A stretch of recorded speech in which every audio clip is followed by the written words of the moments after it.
Um, I don't know. It's obviously a nice thing. It's a special moment, something that you never really think about. I think honestly, the first time that I really thought about it was when I hit 500 games, and I was like, "Wow, that's a lot of games." Like, and you got to play 500 more to hit 1,000. Like that's, I don't know about that, but so it's something that is something that I will look back on very fondly, and I'm not, I don't do anything for praise or recognition. I just try to do the right thing, and this is something that's a byproduct of that, and it's a special day for everybody that helped me get to this point for sure.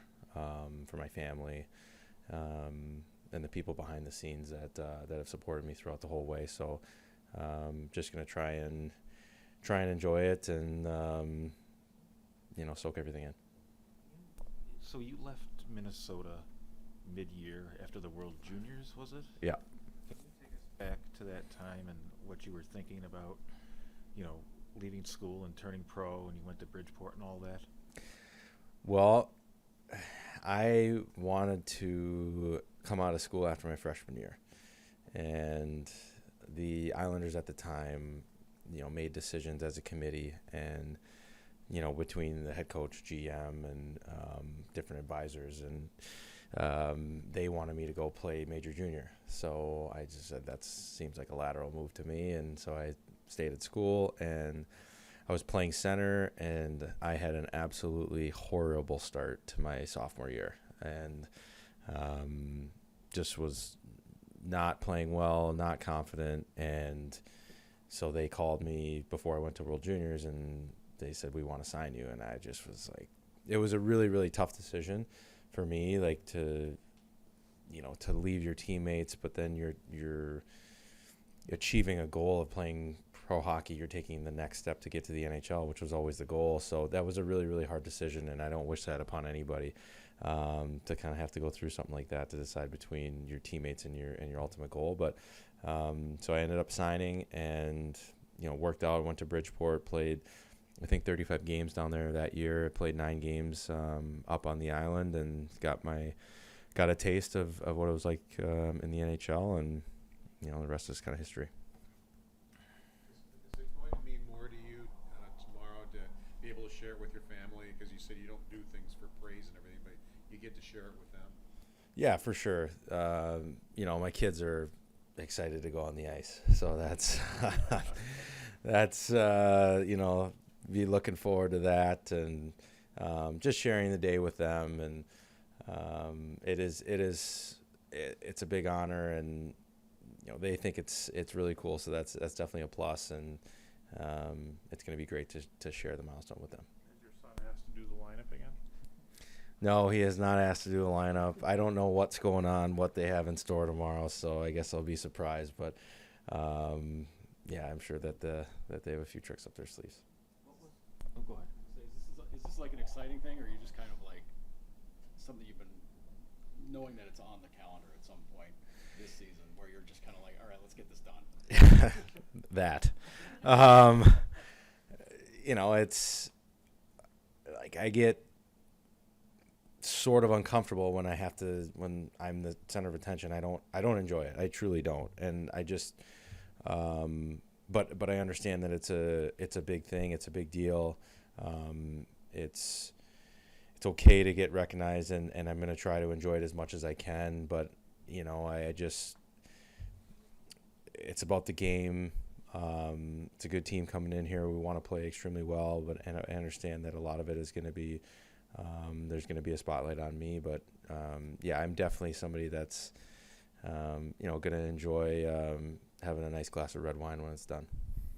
Center of attention.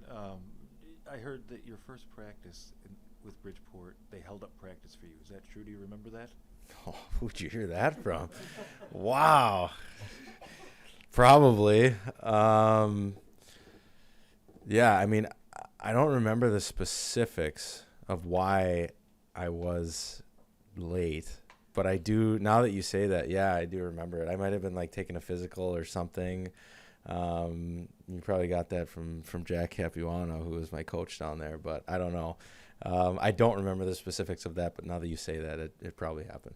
What do you remember about, your whatever 1920, and you jet off from college and you're living with a couple guys in Bridgeport, and you're living the life now all of a sudden? Oh, that's who you got it from, Tambellini.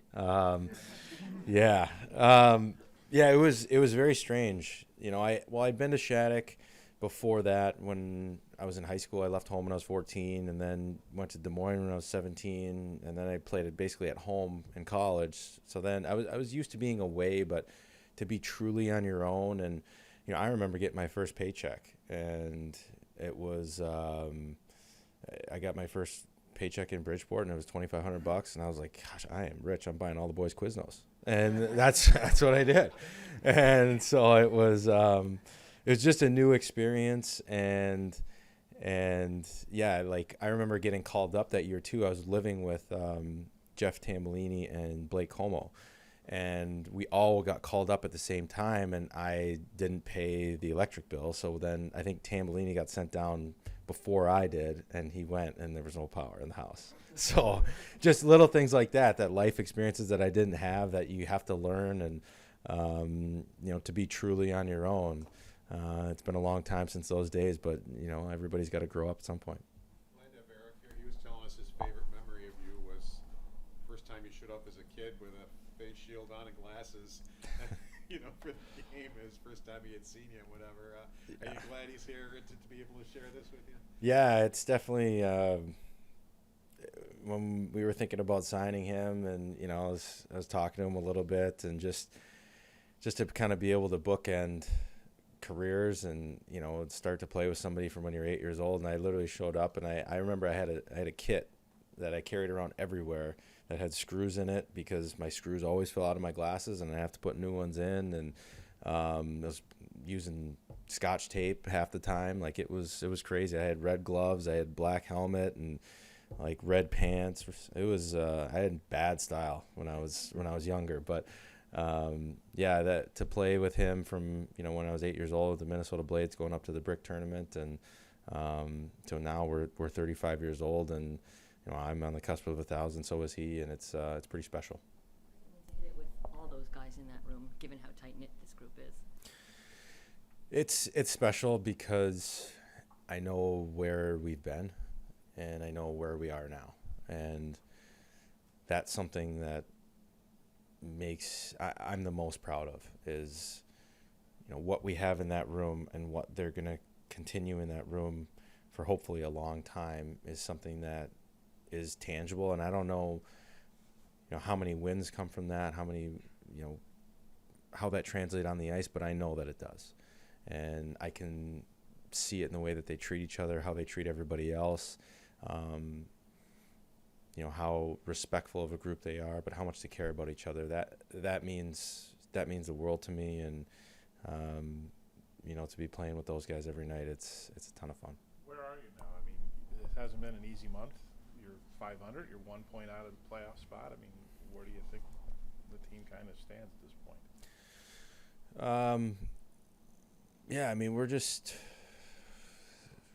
thought we were 6-3-1 in our last 10 before last game, and it didn't really feel like that. It kind of felt like we were, kind of going into a game and like, all right, let's play well. Hopefully we can win. And sometimes we did, sometimes we didn't, and we haven't found our game yet. And we need to get back to kind of doing what makes us successful, and like we got to stop trying to be like everybody else. We got to be like us, and that's when we're powerful, and that's when we're at our best, and something that we spoke about this morning a little bit. And so we're going to find it, and I think it's a testament to how impressionable we are, and how good we are too, that we're in this spot, and we haven't played our best this year. We've played a couple of good games here and there, but it hasn't been on a consistent basis, and we know that we can be better. Everybody in the room knows we can be better, and we're going to find it, and when we do, it's going to be we're going to be off and running. Thanks, guys. Right on.